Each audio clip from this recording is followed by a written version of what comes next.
안녕하세요. 닥터 MBC 목소윤입니다. 가슴이 답답하고 더부룩하고 소화도 잘 되지 않고 때로는 통증도 있을 때 병원에 가서 원인을 찾게 되죠. 그런데 내시경으로도 뚜렷한 원인을 찾을 수 없는 기능성 소화불량을 호소하는 환자가 최근 증가하는 추세라 합니다. 오늘은 기능성 소화불량에 대해 전주 위담한의원 권수현 원장과 함께 알아보도록 하겠습니다. 보건복지부의 통계에 따르면 약국에서 가장 많이 찾는 의약품은 소화기와 관련된 것으로 전체 중 15%에 달하는 것으로 나타났습니다. 특별한 질환 없이 속이 불편하고 더부룩한 상황, 증상 완화를 위해 소화제를 찾곤 하는데요. 한의사 권수현 원장과 함께 기능성 소화불량에 대해 알아봅니다. 네, 안녕하세요. 네, 안녕하세요. 네, 우선 이 기능성 소화불량이란 뭔가요? 네, 기능성 소화불량이라고 하는 것은 위의 기능장애에 관련돼서 상복부 중앙에 발생하는 소화기능 이상을 말하는 건데요. 이런 것은 우리가 신경성염이라고도 표현을 많이 합니다. 아무런 기질적인 원인이 없이 상복부가 계속 불쾌감이 지속되거나 통증이 반복해서 지속되는 질환을 말하는데요. 이 질환의 특징을 보자면은 일단 내시경상으로 이것이 잘 발견이 되지 않고 소화제를 먹어도 이 소화불량이 잘 해소가 되지 않으며 이것을 치료를 안 하고 오랫동안 방치하는 경우 다른 위장 질환을 더 병발시켜주는 그런 경우가 있습니다. 네, 그럼 이런 기능성 소화불량의 원인은 주로 뭐가 되나요? 네, 기능성 소화불량을 설명하기 전에 일단 병적으로 즉 내시경상으로 보여지는 위장 장애 이런 거에 대해서 좀 설명을 하자면 우리가 흔히 알고 있는 위염, 위궤양이나 뭐 헬리코박터균, 폴립, 선종 그리고 뭐 기타 위축성 위염이나 이축성 위염이나 장상표하생 이런 병들은 주로 이렇게 내시경으로 볼 수가 있거든요. 이런 것들로 인한 소화불량은 설명이 되는데 이 내시경으로 정상적인 위의 소견을 보여지고 있지만 위장 주차에서 소화불량이 보여지는 질환으로 일반적으로 우리가 그것이 설명하기 어려우니까 지금 말하는 기능성 소화불량, 신경성 위염, 뭐 역류성 식도염, 과민성 대장증후군 내지는 뭐 자율신경의 이상, 또 호르몬 등의 이상 이런 식으로 이제 환자분들에게 설명을 하고 있는데요. 네. 기본적으로 이런 것에 이상이 있을 때 특별한 치료 방법이 없기 때문에 항상 섭생과 식생활에 대한 개선을 이렇게 계도를 하고 있습니다. 이런 것을 봤을 때 돌이켜 보면은 이런 기능성 소화불량의 원인은 식습관에 의해서 기인다고 볼 수가 있는데 이 식습관은 또 크게 두 가지가 볼 수 있어요. 먼저 음식을 어떻게 먹느냐, 또 두 번째는 어떠한 음식을 먹느냐 이거에 따라서 이런 기능성 소화불량이 발생된다고 볼 수가 있습니다. 일반적으로 그 위장 질환의 비율을 살펴보면은 기능성 소화불량이 전체 위장 질환 한 40% 포함되고요. 또 과민성 대장증후군 이건 대장의 기능 장애거든요. 이건 한 28% 정도로 보도가 되고 있는데 절대 적지 않은 빈도수에서 발생을 하거든요. 우리가 내시경으로 모든 위장 질환을 설명할 수는 없을 것 같습니다. 네. 그렇다면 한의학에서는 이런 기능성 소화불량을 어떻게 보고 있나요? 대부분의 이 환자분들 보면 요즘 건강검진이 다 유행하잖아요. 대부분이 2, 3년 내에 다 위의 내시경을 해보신 경험이 대부분 있으신데 이분들을 보면은 이 내시경상에는 위에 어떤 질환이 발견되지가 않는데 지속적인 소화불량을 많이들 호소를 하시거든요. 네. 한의학에서는 이러한 기능성 소화불량을 위장의 운동 능력의 저하 그리고 위장의 소화효소 분비의 저하 등의 위기능 저하로 보고 있는데요. 먼저 이제 위의 운동을 담당하는 건 여기서 이 그림 보시면 아시겠지만 위장 쪽에 이 근육이 있는데 이게 평활근 근육이거든요. 이 평활근 근육이 충분히 이렇게 움직여줘야만이 위장의 소화 기능이 진행이 되는데요. 이 기능을 떨어뜨리는 물질을 한방에서는 담이라고 보고 있습니다. 이 담이라는 것은 음식을 섭취를 하고 나서 소화되지 않는 찌꺼기가 위장 내에 발생하는 걸 담이라고 하는데 따라서 이런 담이 위의 평활근의 기능을 떨어뜨리기 때문에 반대로 생각하자면 위의 기능을 다시 살리기 위해서는 그 담을 제거를 시켜주고 없애주는 치료법을 많이 사용하고 있습니다. 하지만 이제 오랫동안 이 담에 의해서 위의 평활근 기능이 떨어지신 분들은 이러한 담을 충분히 제거를 했는데도 불구하고 위의 기능이 살지 않는 경우가 있는데요. 이런 분들은 이제 한의학에서는 또 보중익기라는 말을 많이 쓰는데요. 이렇게 보약을 써가지고 위의 기능을 다시 살려주는 치료법을 같이 병행을 하고 있습니다. 예. 보약을 복용했을 때 위의 기능이 되살아난다는 건 어떤 원리로 그렇게 되는 건가요?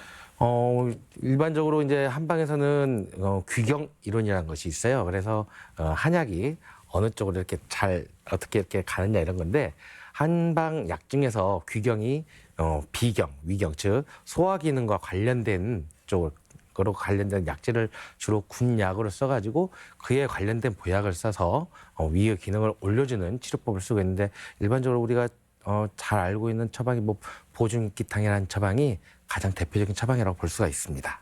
예. 뭐 한약을 통해서 이제 증상을 완화할 수 있겠지만 물론 한약만 먹는다고 다 나아질 것 같지는 않거든요. 네. 다른 것도 병행돼야 되겠죠. 네, 뭐 물론 서두에서 말씀드렸지만 뭐 한방이나 양방이나 굉장히 중요한 거는 생활 습관이거든요. 생활 습관, 특히나 식습관에 대한 개선은 무엇보다도 항상 선행이 돼야 하는 문제인데요. 아까 식습관에서 어떻게 먹어야 할 것인가, 또 무엇을 먹어야 할 것인가, 두 가지로 나눠진다고 말씀드렸는데 첫 번째 어떻게 먹어야 되는 거는 먼저 저작 기능, 이 이빨로 여러 번 씹어가지고 위의 소화 기능을 좀 도와주는 그런 식사 습관이 굉장히 필요하고요. 또 음식을 과식하는 거는 당연히 위에 불편할 것이고 또 자기 전에 먹는 야식도 물론 굉장히 안 좋겠죠. 그리고 음식을 안 먹다가 한 번에 몰아먹는 폭식 이런 것도 위에 굉장히 부담을 많이 주는데요. 요즘 뭐 다이어트 하면서 뭐 하는 뭐 간헐적 단식 이런 게 있잖아요. 네. 위 기능이 떨어진 분들이 이런 간헐적 단식을 하게 되면은 그 갑자기 들어오는 이 식재료에 대해서 소화 기능이 안 돼가지고 이런 것이 아까 말씀드린 담으로 바뀌어서 위의 기능을 더 떨어뜨리니까 이런 분들은 가급적이면 이런 간헐적 단식은 피하시는 게 좋을 것 같습니다. 그리고 두 번째로 어떠한 음식을 먹어야 할 것인지 여기에 말씀드리는 거 이건 뭐 시청자분들 다 아시겠지만 일단 구운 음식, 튀긴 음식 이런 음식들은 이제 활성산소를 발생하니까 위 기능을 떨어뜨리고요. 인스턴트 음식이나 패스트 음식 이런 것도 뭐 말할 것도 없겠죠. 그리고 대표적인 기호식품인 음주, 흡연은 당연히 이제 위장 질환을 많이 일으키는 물질이므로 위가 안 좋고 소화가 안 될 때는 피해야 할 음식입니다. 그 외에 이제 한의학에서는 좀 특이한 이론이 있는데요. 위장이 안 좋을 때 위장 자체만 보지 않고 위장의 주변 장기의 이상을 같이 봐서 같이 치료를 하고 있는데요. 한의학에서는 항상 몸을 좀 전반적으로 전체적으로 봐가지고 서로 장기의 유기적인 기능을 통해서 건강을 도모를 하는데 이것이 이제 한의학적인 어떤 독특한 방식이라고 볼 수 있습니다. 그 대표적인 예로 간을 들 수가 있는데 이 간 기능이 원활히 돼야만이 소화 효소 분비도 잘 되고 담즙 분비가 잘 돼가지고 우리의 위의 기능이 더 활달하게 살아나서 소화 불량이 좀 개선이 될 수가 있습니다. 결국 간의 영향이 소화 기능에도 그만큼 많은 영향을 미친다는 이야기인 것 같은데요. 네, 조금 더 자세히 어떻게 영향을 미치는지 설명해 주시겠어요? 네, 보통 이제 보면 위장이란 것이 여기 이렇게 있을 때 간은 이 오른쪽에 위치를 하게 되는데요. 이 간은 위와 굉장히 이제 밀접하게 붙어 있으면서 서로 위의 기능을 도와주기도 하고 또 위의 기능을 또 깎아먹기도 하고 그러거든요. 일반적으로 우리가 간의 기능이 어떤 분비 기능에 대해서 굉장히 많은 관여를 하는데 지방 소화를 도와주는 담즙 분비라든지 위의 소화효소 분비에 있어서 간의 기능이 굉장히 밀접한 연관이 있습니다. 그래서 우리가 피곤하거나 간의 기능이 좀 저하되고 이러면은 담즙 분비라든지 소화효소 분비가 안 돼가지고 소화 기능이 떨어지고 반대로 우리가 막 스트레스를 받거나 화가 많이 나잖아요. 그러면은 담즙이 많이 분비가 되거나 소화효소 분비가 많이 돼가지고 위산도 분비가 많이 돼요. 그러다 보면은 위궤양이 발생할 수 있고 또 담즙이 역류하는 그런 질병도 일으킬 수가 있습니다. 그 외에 우리가 이제 소화가 다 돼가지고 큰 영양물질인 탄수화물, 지방, 단백질이 다 분해가 돼가지고 나중에 뭐 아미노산이라든지 포도당이라든지 지방산이 이렇게 분해가 돼서 소장을 통해서 우리 몸에 흡수를 되는데 먼저 그러한 그런 영양물질들은 간 문맥을 통해서 간으로 이동을 하거든요. 근데 만약 간이 여러 원인에 의해서 이런 영양물질을 잘 받지 못하게 된다면은 모든 소화 메커니즘이 진행이 되지가 않게 되겠죠. 그러면 그로 인해서 음식을 먹고도 진행이 안 되니까 항상 속이 더부룩하고 가스가 차고 불쾌한 증상이 되고 아주 심한 경우에는 역류도 하는 경우가 있을 수가 있습니다. 따라서 이런 울체된 간을 먼저 풀어주는 소관시켜주는 방법을 위장 소화 기능에서 같이 병행을 해야만이 소화불량이 많이 치료가 될 수가 있고요.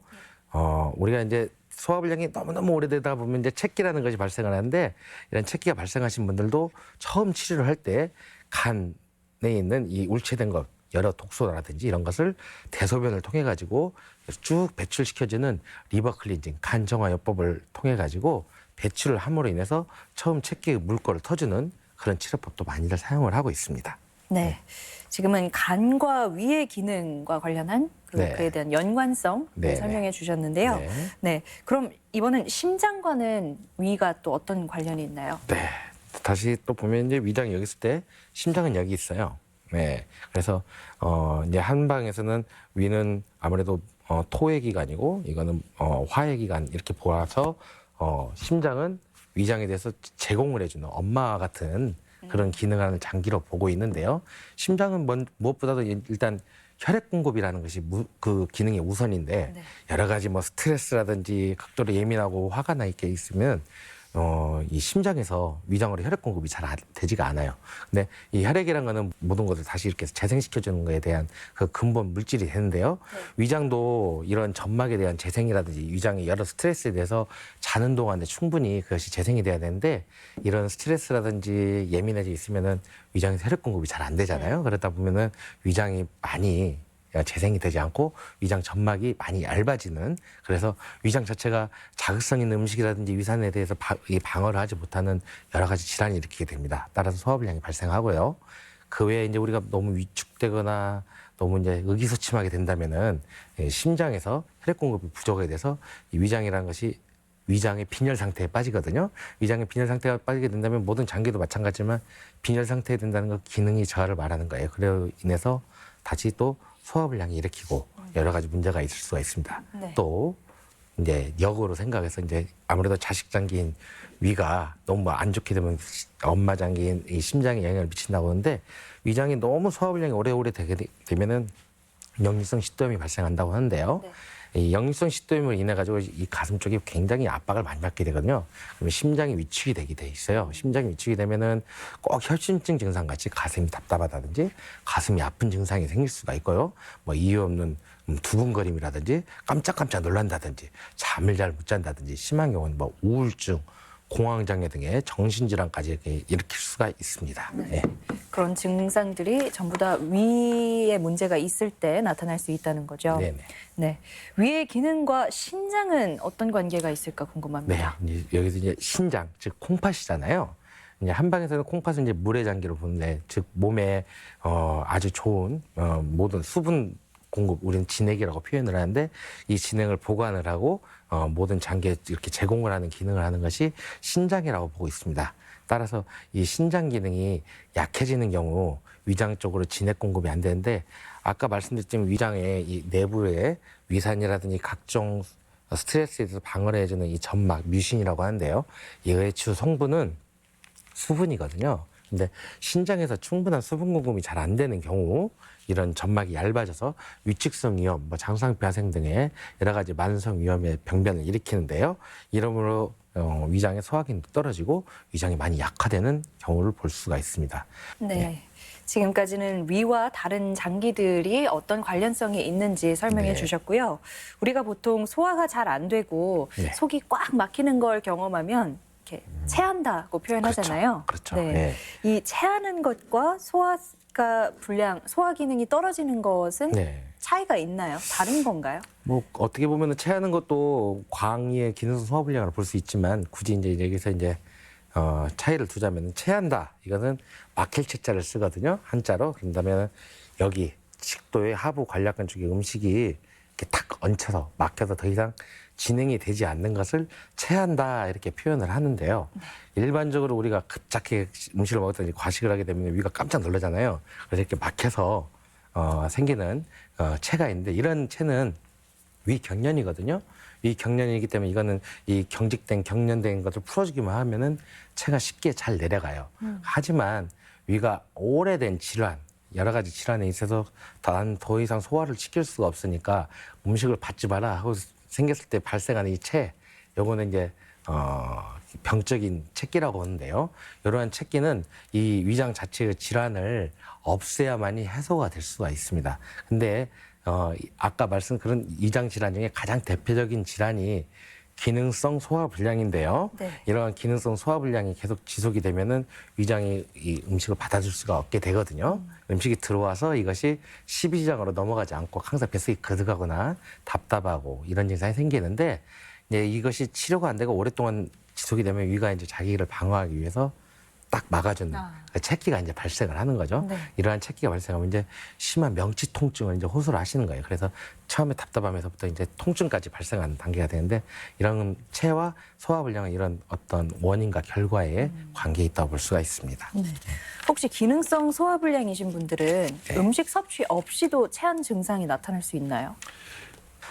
일반적으로 음식을 먹을 때 딱 막히는 체기를 네. 가장 첫 번째로 보시지만 오랫동안 체기가 되다 보면 여기가 경결점이라는 게 생겨요. 경결점이 생겨가지고 아주 이제 굳어지는 거죠. 굳어지게 되면 이제 음식을 먹는 여부와 상관없이 계속 여기 돌멩이가 있다는 표현을 많이 하세요. 예, 이런 분들은 이제 치료를 하실 때 위장 자체 여기를 풀어주는 치료를 하는데 옛날에는 한약을 써가지고 이걸 많이 풀어줬지만 여러 가지 이제 위장에 관련된 물리치료라든지 여러 치료를 해가지고 이런 치료를 하는 경우도 많이 있습니다. 예. 물리치료로도 그 막힌 부분을 풀어줄 수 있는가 보네요. 네네. 예. 기능성 소화불량의 치료에 대해서 좀 자세히 이야기 나눠보고 싶습니다. 담을 없애는 것을 가장 첫 번째 원칙으로 보는데요. 이 담은 이제 저희 한의학에서는 보통 여기 보면 위장에 이 평활근, 이 근육속에 끼어 있다고 보고 있거든요. 이 점막 자체는 내시 형상으로 이상이 없지만 여기에 이상이 있다. 따라서 여기에 잘 흡수가 되는 한약을 써가지고 이 한약을 써서 여기 있는 담을 없애주는 치료를 첫 번째로 잡고요. 물론 아까 말한 체기를 없애주는 그런 한약도 물론 써야겠지만요. 네. 근데 이러한 담이 너무 오랫동안 방치를 하게 되면은 자기들끼리 엉겨서 이제 굳어지게 돼요. 위 외벽 쪽에 굉장히 단단한 이제 배려를 형성을 하게 되는데 얘는 단순히 약을 써서는 풀리지가 않고요. 이것을 이제 바깥에서 온열 치료를 해가지고 풀어주는데 위장이라는 것이 이렇게 앞부분만 있는 게 아니고 주머니잖아요. 네. 주머니면은 앞만 치료를 해서는 안 되고 뒤도 치료를 해야 돼요. 하지만 우리가 위장이라는 것이 보통 피부가 있고 피하 지방이 있고 그 밑에 또 복직근 근육이 있잖아요. 근육이 있고 그다음에 장갑막 그다음에 위가 있어요. 이 주머니 모양의 위가 있기 때문에 단순히 겉을 좀 따뜻하게 해준 치료를 가지고는 여기에 열이 전달이 잘 안 돼요. 겉이 화상을 입을 수가 있죠. 겉은 좀 따뜻하지만 속은 더 뜨겁게 해주는 심부 온열 치료, 지금 고주파를 이용하는 아로마 치료라고 하는데요. 그 아로마 치료를 해가지고 이 심부 온열 치료에서 이 독소를 녹여서 대소변으로 이렇게 배출시키거나 땀으로 배출시켜주는 그런 물리치료가 필요하고요. 또 아무래도 이 담에 의해서 위장의 근육 자체도 우리가 이제 꼭 알배기듯이 위장 근육도 이렇게 굳어지거든요. 이런 거는 우리가 뭐 요로결석이나 이런 거 쇠석기로 이렇게 부시잖아요. 네. 그런 거와 마찬가지로 아주 깊숙이 침숙하는 이 초음파라는 게 있어요. 소화기관에 맞춰서 만들어진 초음파기가 있는데 이 초음파기를 통해 가지고 위장 내부로 깊이 투여를 해가지고 굳어져 있는 위장의 이 조직을 풀어주는 그런 치료도 필요하고요. 뭐 그 외에 한약을 항상 먹기만 했는데 한약을 이런 보자기에다 써가지고 충분히 쪄가지고 이 복부에다 도포를 해주면 한약의 유효한 성분이 싹 흡수가 돼요. 그런 것을 이제 저희 한의학에서는 임동맥 온열요법이라고 하는데 그런 요법을 하게 되면은 위의 기능도 살고 장의 기능도 살거든요. 과민성 대장증후군이라든지 기능성 소화불량을 갖고 있는 환자분들은 이런 방법을 통해서 치료를 많이 하고 가끔씩 제가 이제 이렇게 복진을 하다 보면 많이 굳어져 있는 부분이 있어요. 그런 부분은 이 굳어지는 걸 풀어주는 약침이 있는데요. 이 약침을 도포를 해가지고 풀어주는 그런 치료도 같이 병행을 하고 있습니다. 예. 네. 마지막으로 기능성 소화불량을 앓고 계신 환자분들에게 한 말씀 부탁드립니다. 네. 오래된 만성 소화불량을 가지고 계시는 환자분들이 일반적으로 소화제를 먹어서 내리고 하다가 보면 이제 이게 처음에는 소화제가 좀 듣는 듯 하다가 소화제가 이제 더 이상 개선이 안 돼가지고 거기에 대해서 이제 치료가 안 돼서 좀 막막한 경우가 많이 있는데요. 이런 분들은 이게 이제 단순히 체에서 생기는 소화 기능이 아닌 위장 자체의 어떤 기능, 위장 자체의 질병이 많이 있고 또 위장으로 인해서 다른 장기에 이상까지 병발할 수 있다는 걸 염두하시고 오래된 기능성 소화불량이 있는 경우에는 꼭 전문 의료기관에 가셔서 진단을 받아보실 걸 권유하는 바입니다. 네, 오늘 이 시간에는 한의사 권수현 원장과 기능성 소화불량에 대해서 이야기 나눠봤습니다. 오늘 말씀 고맙습니다. 네, 감사합니다.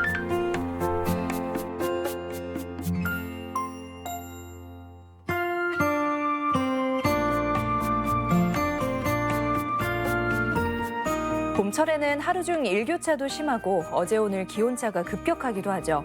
그래서 감기에 걸리는 분들이 많은데요. 봄철 감기를 예방하기 위해서는 얇은 옷을 여러 벌 겹쳐 입는 습관이 도움이 된다고 합니다. 기온에 따라 수시로 껴입거나 벗을 수 있도록 하는 거죠. 요즘에는 미세먼지로 인한 알러지 증상도 심해지는 일이 많아서 감기와 알러지를 구분하기 쉽지 않은데요. 기침이 3주 이상 지속된다면 반드시 병원을 찾아서 정확한 진단을 받는 게 좋다고 합니다. 저희가 준비한 소식은 여기까지입니다. 고맙습니다.